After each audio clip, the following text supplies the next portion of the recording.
So அடுத்ததை பார்த்தீங்க அப்படின்னா அமெரிக்க செயற்கைக்கோளை டிசம்பர் 24 ஏவுகிறது இஸ்ரோ. ஸோ அமெரிக்காவின் இந்த டாபிக் பார்த்தீங்கன்னா group 1 main syllabus paper 3 science and டெக்னாலஜியில் வந்து கவர் ஆகும்.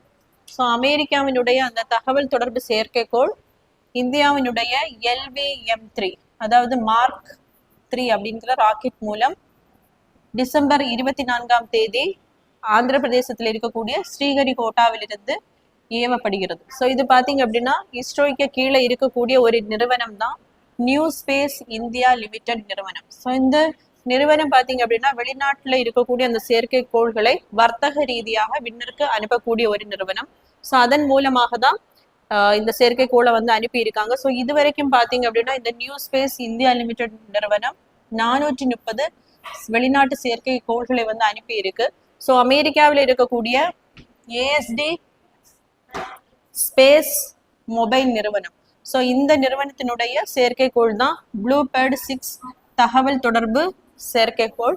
இதை தான் LVM-3 ராக்கெட் மூலம் இந்தியாவிலிருந்து விண்ணிற்கு வந்து அனுப்பி இருக்காங்க. ஸோ இதனுடைய வெயிட் பார்த்தீங்க அப்படின்னா 6500 kg.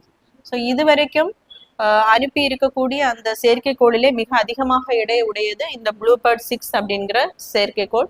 ஸோ இது எதற்காக அனுப்பப்படுகிறது அப்படின்னா இது ஒரு தகவல் தொடர்பு சேட்டலைட்டு, தொலைதூர பகுதிகளுக்கு கைபேசி இணைப்பு, அதிவேக 5G இணையதள சேவைக்காக தான் இந்த கம்யூனிகேஷன் சேட்டலைட் வந்து இந்தியாவிலிருந்து விண்ணிற்கு ஏவப்படுகிறது.